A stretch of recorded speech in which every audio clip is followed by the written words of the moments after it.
Bismillahirrahmanirrahim. Assalamualaikum warahmatullahi wabarakatuh.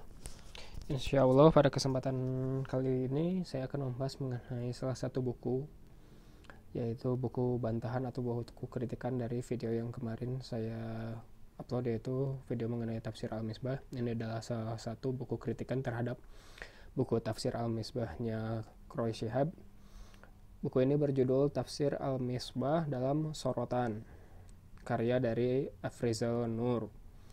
Buku ini adalah salah satu buku kritik terhadap tafsir Al-Misbah itu sendiri, yang diambil dari tesis Afrizal Nur itu sendiri di tahun 2013. Tentunya ini adalah versi ringkasan atau sortiran dari tesis itu tersendiri, karena untuk tesis tidak mungkin setipis ini ya. Halamannya ada 212 halaman. Ya, saya akan langsung saja mengenai isinya itu seperti apa. Terus saya lebih ke condong untuk memperbandingkan ya, mana sebenarnya ini tuh pendapat yang benar atau yang enggak tuh gitu kan. Karena yang namanya kritik kan pasti adanya perbedaan sudut pandang gitu. Mari akan kita bahas mengenai apa perbedaan sudut pandang dari mereka berdua, antara Afrizal Nur dan Quraish Shihab. Mari kita lihat isinya seperti apa. Oke, dari daftar isinya sendiri membahas mengenai profil tafsir Al-Misbah, metodologi dan sistematika Al-Misbah. Sedikit sudah dibahas kemarin ya di video yang membahas mengenai tafsir Al-Misbah itu sendiri. Lalu sumber-sumber rujukan tafsir Al-Misbah yang menjadi kontroversi, yaitu memasukkan kitab perjanjian lama dan perjanjian baru, alias memasukkan sumber dari Bible, lalu memasukkan tafsirnya ulama-ulama Syiah, lalu memasukkan ilmuwan barat, filsuf dan orientalis. Lalu ada kritikan lagi dari segi penafsirannya itu sendiri, dari bagi ke dalam 4, yaitu kategori akidah, fikih, keberpihakan kepada penafsiran Syiah, dan juga kategori enigmasi.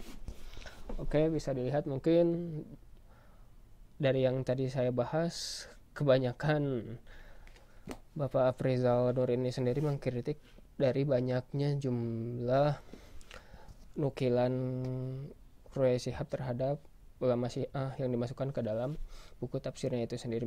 Mari kita lihat seberapa banyak nukilannya, dan ternyata di sini pun dimasukkan data-datanya ya, karena benar-benar tesis ilmiah sekali.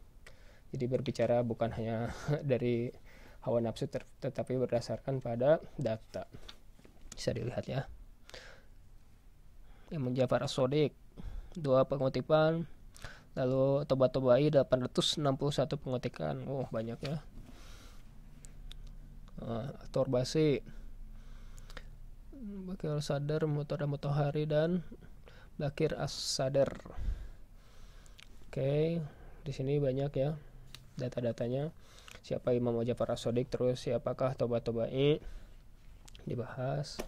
Lalu akan jadi sebuah pertanyaan tersendiri, apakah boleh memasukkan tafsirnya Syiah yang berbeda pandangan dengan Ahlussunnah wal Jamaah? Karena ada yang berpendapat mungkin tidak jadi mengapa, karena yang namanya kebenaran itu dilihat dari apa yang disampaikan, bukan siapa yang menyampaikan. Bisa benar atau bisa tidak itu ya perkataan. Yang penting apa yang disampaikan, bukan siapa yang menyampaikan. Mungkin akan saya sanggah pernyataan itu. Pernyataan yang penting apa yang disampaikan, bukan siapa yang menyampaikan, adalah bagi orang yang memahami kebenarannya itu sendiri.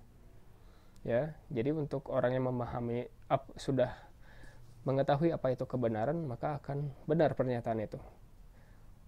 Kita berpatokan pada apa yang disampaikan, bukan siapa yang menyampaikannya. Itu khusus untuk orang yang sudah mengetahui kebenaran. Mari akan kita bahas satu ya. Saya beri salah satu contoh di tafsir Al-Misbah itu sendiri yang jilid 1. Di tafsirnya surat Al-Fatihah. Nah, di sini sebentar ya sambil buka-buka.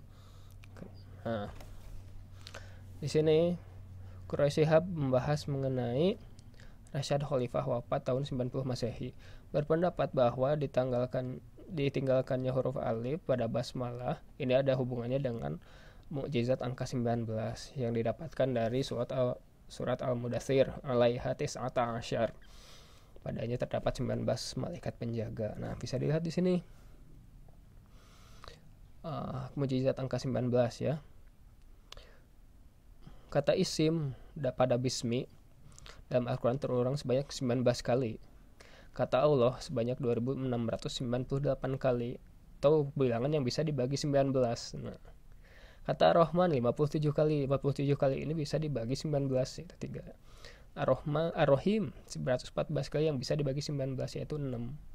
Ya, seandainya bismi ditulis dengan alif, maka ini tidak cocok dengan angka 19 karena bismillahirrahmanirrahim tanpa alif yang sebagaimana kita ditulis di dalam Al-Quran ini jumlahnya ada 19 huruf ya. Jadi ini data yang bagus sekali memasukkan angka 19. Jadi ini salah satu mukjizatnya Al-Quran menurut Rasyad Khalifah yang dikutip oleh Quraish Shihab di dalam tafsirnya yang jilid pertama. Lalu bagaimanakah tanggapan saya? Tanggapannya, ini menurut saya ini Rasyad Khalifah itu sebenarnya siapa? Balik lagi ke pembahasan kita di awal kan. Kebenaran itu dilihat dari apa yang disampaikan, bukan siapa yang menyampaikannya. Mari kita lihat siapa itu Rasyad Khalifah. Ya, ada di buku yang berjudul Nabi-Nabi Palsu dan Para Penyesat Umat. Di sini di pustaka Al-Kautsar juga ya. Di sini dibahas mengenai salah satu penyesat umat adalah Rasyad Khalifah. Ya. Sini ya, sama 13 Januari 1990. Siapa itu Rasyad Khalifah? Ternyata Rasyad Khalifah adalah tokoh ingkar sunnah. Dan di sini pun dibahas kalau Rasyad Khalifah itu mengingkari 2 ayat dalam surat At-Taubah karena tidak cocok dengan teorinya dia mengenai angka 19 itu sendiri. Ya, penyelewengan terhadap anti hadis. Jadi Rasyad Khalifah itu sebenarnya salah satu dari penyesat umat. Apa datanya dari buku ini ya, Pustaka Al-Kautsar Nabi-Nabi banyak. Wah, terus masih ada anggapan ya tidak peduli lah, yang penting kan apa yang disampaikannya benar atau enggaknya, bukan siapa yang menyampaikan. Rasyad Khalifah oke, dikatakan penyesat umat, tapi kan yang disampaikannya ini bagus loh. Mari kita lihat ya di bukunya yang lain. Di buku Ensiklopedia Mukjizat Al-Quran dan Hadis jilid ke-10 Kemukjizatan Angka. Mari kita lihat halaman 41. Nah, mukjizat angka 19 tadi kan sudah dibahas ya di buku tafsir Al-Misbah itu sendiri. Kata bismi terdapat 19 kali, kata Allah terdapat sekian kali yang bisa dibagi pada 19. Lalu kita lihat. Nah, ia berkata, maksudnya Rasyad Khalifah ya, bahwa bismi asalnya terdapat dalam Al-Quran sebanyak 19 kali. Yang benar kata ini terdapat 22 kali. Oke. Lalu dia juga berkata bahwa Allah sebanyak 2698 kali, yaitu yang bisa dibagi 19. Bilangan ini juga tidak benar. Yang benar adalah 2699 kali dan tidak bisa dibagi 19. Lalu yang lain, Ar-Rahman terulang sebanyak 57 kali. Benar. Jadi Ar-Rahmannya saja yang benar ya. Namun pendapatnya bahwa Ar-Rahim terulang 114 kali tidak benar. Yang benar 115 kali. Jadi bisa kita lihat ya. Kembali lagi. Siapa yang menyampaikan bisa berpengaruh kepada apa yang disampaikan. Ya. Siapa yang menyampaikan bisa berpengaruh kepada apa yang disampaikan. Itu salah satu contohnya. Jadi kalau misalkan memasukkan tafsir Syiah, bagaimana kita tahu dia berkata benar atau enggak, sedangkan kita tidak tahu apa itu kebenarannya ya. Kurang lebih seperti itu. Terus ada bantahan lagi yang lain. Kalau misalkan tidak bisa memasukkan ulama Syiah ke dalam tafsir, lalu kenapa Imam Al-Bukhari memasukkan ke dalam rawi di kitab Sahihnya? Imam Al-Bukhari beda dengan kita. Imam Al-Bukhari mengetahui yang namanya kebenarannya itu sendiri ya.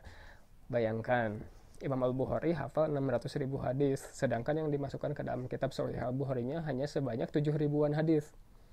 Ya, beliau pun tahu seorang itu berkata benar atau enggak, padahal di dalam ilmu mustalah hadis yang dipatokan adalah rawi itu berkata benar, sidik atau tidak.